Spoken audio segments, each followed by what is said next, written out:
The galactic outpost Meridian 7 had seen many species pass through its corridors. Towering Corinthians with their forearms and crystalline exoskeletons. Swift Velcarans whose bioluminescent skin flickered with every thought. Even the enigmatic Zethra, beings of pure energy contained within quantum shells. But never had the station's inhabitants been more bewildered than by the arrival of the humans. Specifically, by Lena Ward. She stood barely a meter tall, her small frame dwarfed by even the shortest alien species on the base. Her round face and wide brown eyes gave her an appearance of absolute vulnerability. The other races whispered among themselves, wondering why humanity would send such a fragile creature to a frontier outpost known for its dangers. "She is defenseless," hissed Commander Vexthor, a Corinthian officer whose mandibles clicked with disdain. "The humans mock us by sending their young to this place." But what none of them understood, what they couldn't possibly comprehend, was that Lena Ward didn't come alone. Scrapfang padded silently behind the child, his compact body rippling with genetically enhanced muscle beneath black and white fur. To the untrained eye, he appeared to be nothing more than a peculiar earth animal, perhaps a pet.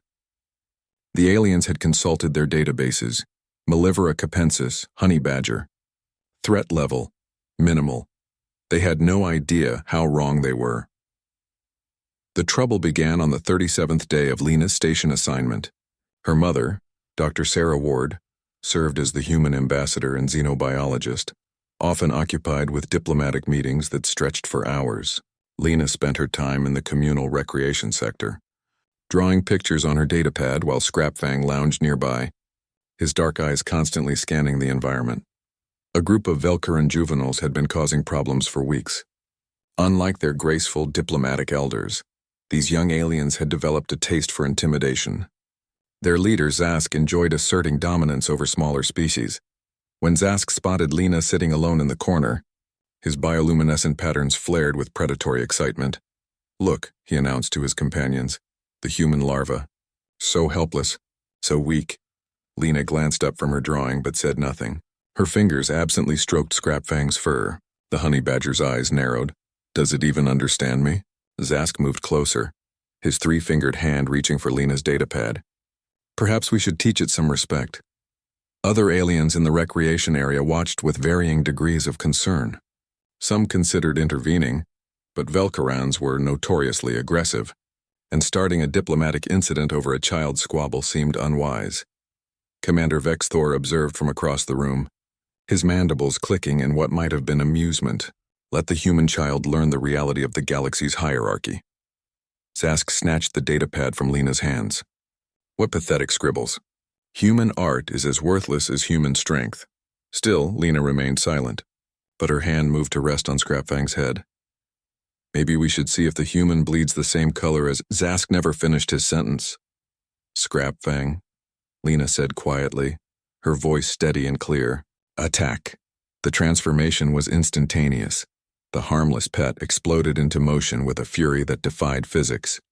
Scrapfang launched himself at Zask with a snarl that echoed through the recreation sector like a war cry from Earth's primordial past, his jaws enhanced with genetic modifications that made them capable of crushing reinforced titanium. Clamped onto Zask's arm, the Velcaran's scream was unlike anything the station had ever heard. Scrapfang's claws, retractable razors sharp enough to shred combat armor, tore through Zask's bioluminescent skin. The honey badger moved with impossible speed, his enhanced musculature allowing him to dodge the Velcaran's frantic attempts to defend himself. Every movement was precise, calculated, devastating. Zask's companions tried to intervene.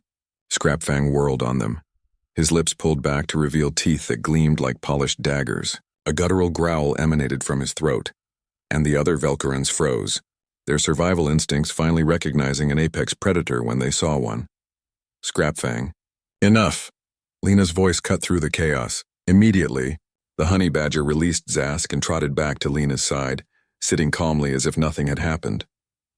His fur was barely ruffled. Zask collapsed to the floor, his arm shredded, his bioluminescent patterns flickering erratically with pain and terror. The recreation sector had fallen into absolute silence. Commander Vexthor approached slowly, his forearms held in a non-threatening posture, For the first time since the humans arrived, he looked at Lena Ward with something other than contempt. What is that creature? He demanded. Lena picked up her datapad from where Zask had dropped it. Scrapfang is a honey badger, genetically enhanced for protection and companionship. She looked up at the towering Corinthian, her expression utterly innocent. Did you think my species would send me here without protection? The truth settled over the gathered aliens like a cold vacuum. Humanity hadn't sent a defenseless child to Meridian 7. They had sent a statement. Dr. Ward arrived moments later, summoned by station security.